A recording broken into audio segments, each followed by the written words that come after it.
Yeah. Ako nga po pala. Si Lola po, anak po ni Arnold Bulaco. Gusto ko lang pong batiin ang mga fathers natin ngayon.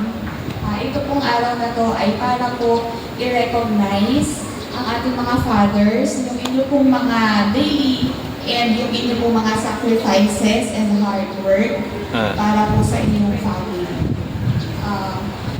Happy Father's Day din po sa daddy ko. Hindi po namin laging sinasabi, pero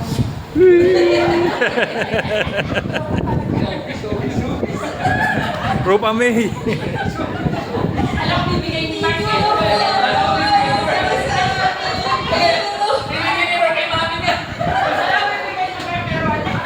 pero ako po ayun, thankful po ako kay Lord sa dahil po hardworking ang aking tatay, yung kanya pong dedication sa kanyang family. At siya po ay Father's Day po ngayon. At saka po sa kanyang sa kanya pong he's a very good provider. He's a good, So, ang prayer ko po, para sa aking tatay. Do you want? And then, sabi nga po nila, yun nga, honor your father. Ang statement po ay honor your father. Hindi naman po siya honor your father because he is good. Honor your father because he is ganito, ganyan. So, in spite of, ang sabi lang naman po ng Bible ay Honor. honor your father. So, in spite of, ano po yan? Ano po ay, utos sa atin ni Lord. Yes. Very good.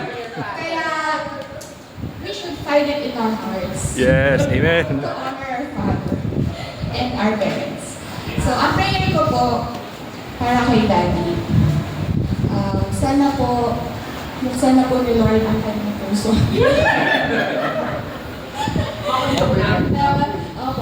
To live a life na glorifying the Lord. Yes. Amen. So, yun po. And thank you din po kay Lord dahil sa kanya pong everyday na provisions for kay Daddy, kanya pong araw-araw na protection, na si Daddy po, weekly, napupunta siya ng Makati.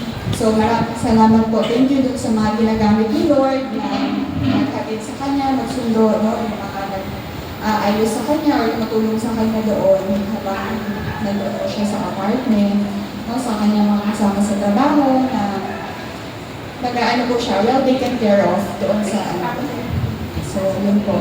Happy Father's Day sa aming tatay. We love you.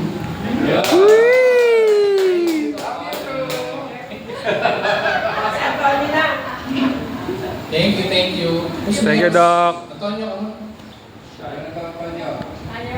just a short message for Short, three sentence only. Si AJ na. Okay, come on. AJ, dalawang tatay. Daddy Jonathan, Daddy Arnold. Saan kiragan ka? Jake. Janet, wala na. AJ, tumayo ka. Sige. Sige na, go. What? Jake. Bibigyan kita, dali. May premyo ka, dali. Kapag date. Kaya kaya yung AJ. Bibigyan kita ng pang McDonald, dali. Go na. Pang McDonald niya ni Valerie, bibigyan kita pang McDonald. Order sa araw na. Ayun, nag-project ko na. Daddy J.